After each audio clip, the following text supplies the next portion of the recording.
Thank you, Minister. Senator Reynolds. Thank you, Mr. President. My question is also to the Minister for Defence, Senator Johnson. Can the minister outline to the Senate details of his recent visit to Iraq, and what was the purpose of this visit, and with whom did he meet? The Minister for Defence, Senator Johnston. Well, can I thank the senator and thank her for her contribution over a long period of time to the Australian Defence Force. I was asked last week to travel to Baghdad by my Prime Minister. There I met with Iraqi Prime Minister Haider al-Abadi and other senior government officials. During these very collaborative meetings, I had the opportunity to discuss the current challenges faced by the Iraqi government in Baghdad, dealing with the threat of ISIL, or Daesh as our Gulf countries call them. Mr. President, Iraq is a country that we need to be helping right now. I met with the newly formed government that is a cohesive, inclusive, and is also intent on stabilising and regaining control of their nation. Australia is, as many of us know, standing ready with more than 40 other nations to help the Iraqi government disrupt and degrade the ISIL death cult.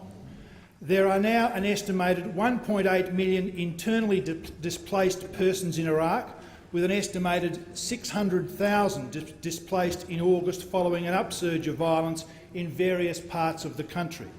During my talks with the new Iraqi Prime Minister, I reaffirmed to him Australia's commitment to the international effort to disrupt and degrade ISIL and to actually be helping the Iraqi security forces in taking the fight to these terrorists. I also reaffirmed this commitment in meetings with US officials who were in Iraq. It is, of course, Mr. President, in Australia's very best interest that we stand ready with the world to help the Iraqi government and to protect the people of Iraq. Thank you, Minister. A supplementary question, Senator Reynolds. Thank you, Mr. President. Is the minister also able to update the Senate on any other meetings and visits he undertook while in the Middle East? Minister. Mr. President, thank you, Senator, for the question. Following my visit to Baghdad, I had the opportunity to meet with Australian Defence Force personnel who have been pre-deployed to our main support base in the Middle East. I had the honour of speaking with many of our outstanding men and women and reiterated to them that their role was to assist and advise the Iraqi forces as part of an international coalition in regaining the security of Iraq. I also reminded our personnel that Australia has foreign fighters on the ground in Iraq fighting alongside and within ISIL. This is not just a threat to Iraq, but also a direct security concern to Australia. On behalf of the Australian people, I thank them for their enduring professionalism and readiness, and reminded them all that they had the full support of both the government and the opposition. And I thank the opposition for their support in the motion before the chamber earlier today.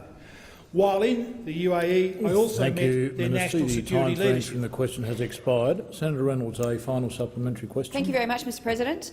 Can the minister advise the Senate what Muslim leaders have said about the challenges confronting the barbaric and brutal organisation that is ISIL? Minister.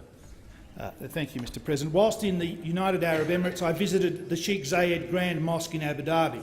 This magnificent landmark represents the true meaning of Islam, that of peace, and it is evident that its open-door policy to people of all religions was there for all to see. As the Vice President and the Prime Minister of the UAE and the ruler of Dubai, Mohammed bin Rashid, has said today, ISIS can certainly be defeated militarily by the international coalition, and the UAE were actively supporting that coalition. He said that what we are fighting is not just a terrorist organisation, but the embodiment of a malicious ideology that must be defeated intellectually.